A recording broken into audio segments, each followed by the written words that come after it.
আসসালামু আলাইকুম। Hello viewers, Subarna's cooking চ্যানেলে সবাইকে স্বাগতম। যারা আমার চ্যানেলটিতে সাবস্ক্রাইব করেছেন তাদের অসংখ্য অসংখ্য ধন্যবাদ। আমার চ্যানেলটির সাথেই থাকবেন। আজকে আমি রান্না করে দেখাবো রাজকীয় স্বাদে গাভীর দুধের পায়েস। চলুন দেখে নিই এই পুরোটা প্রস্তুত প্রণালী।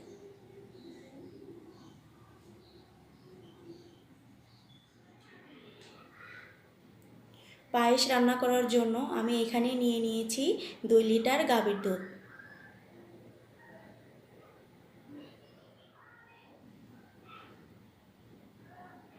গরু দুধ 1 কাপ,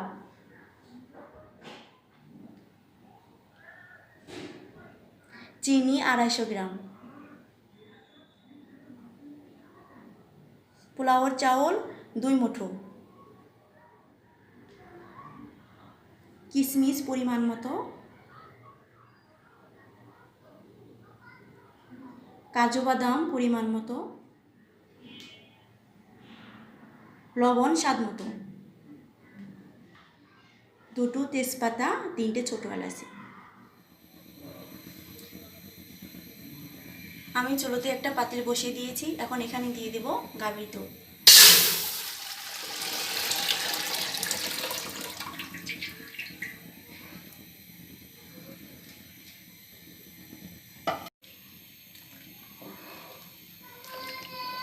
এখন আমি এভাবে অনবরত নাড়তে থাকবো যাতে পাতিলের তলানিতে লেগে না যায়।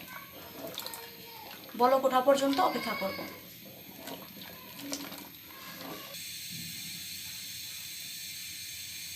দুধের বলক চলে এসেছে। এখন এখানে দিয়ে দিচ্ছি 2টো তেজপাতা, 3টে ছোটো এলাচ। এখন এখানে দিয়ে দেব পোলার চাউল। আমি চাউলগুলোকে ধুয়ে পানি ঝরিয়ে নিয়েছি।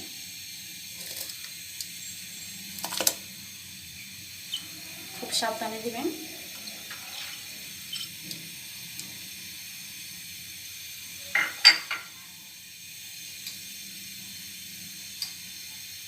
দিয়ে দিচ্ছি 1 চিমটি লবণ।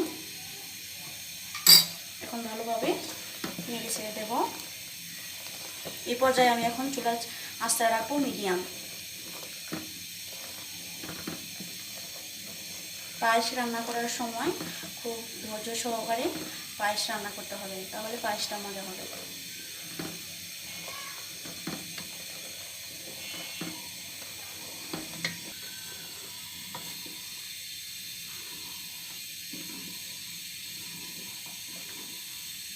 চারপাশ দিয়ে দুধের সরগুলো ভেঙে দেব এবং তলানিতে যাতে লেগে না যায় সেজন্য অনবরত নাড়তে থাকবো।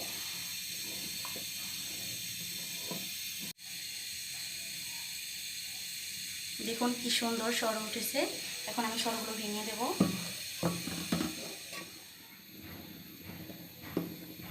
সরগুলো বারবার ভেঙে দিতে হবে।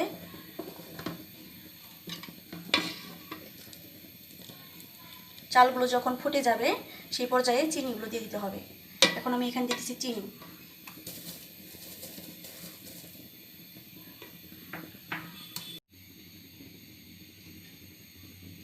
চিনিটা যার যার পছন্দ মতো দিয়ে দিবেন, যে যেরকম মিষ্টি খায়। এখন আমি আবার অনবরত নাড়তে থাকবো।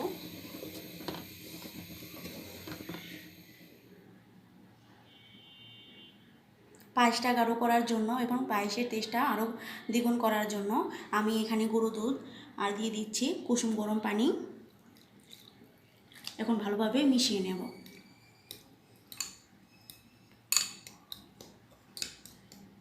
এই মিশ্রণটা আমি পায়েসের মধ্যে দিয়ে দেব।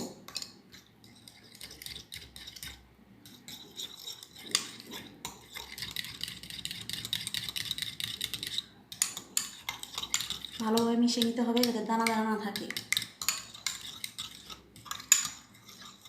মেশানো হয়ে গেছে। এখন আমি পায়েসে ঢেলে দেব। এখন এখানে দিয়ে দিচ্ছি সেই গরু দুধের মিশ্রণ।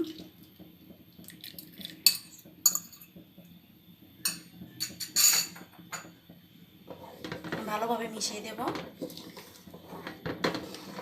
চারপাশ থেকে সরগুলো ভেঙে দেব।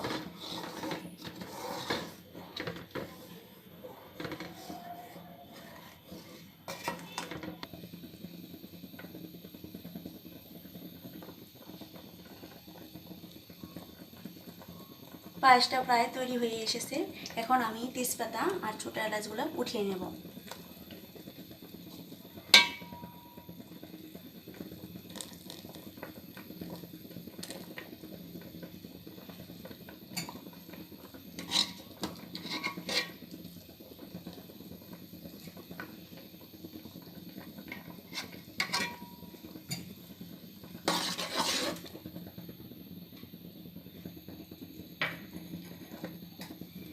এখন দিয়ে দিচ্ছি কাজু বাদাম কুচি, কিচমিচ,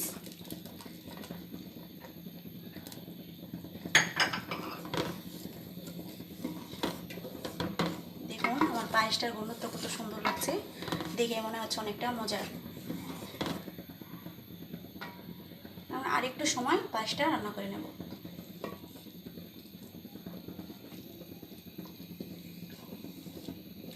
পায়েস তো ছোট বড় সকলেরই খুবই পছন্দের খাবার, বিশেষ করে বাচ্চাদের খুবই পছন্দের খাবার।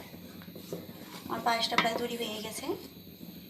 আমি এই পর্যায়ে পায়েসগুলো নামিয়ে নেব, কারণ ঠান্ডা হয়ে গেলে পায়েস আরও ঘন হয়ে যাবে।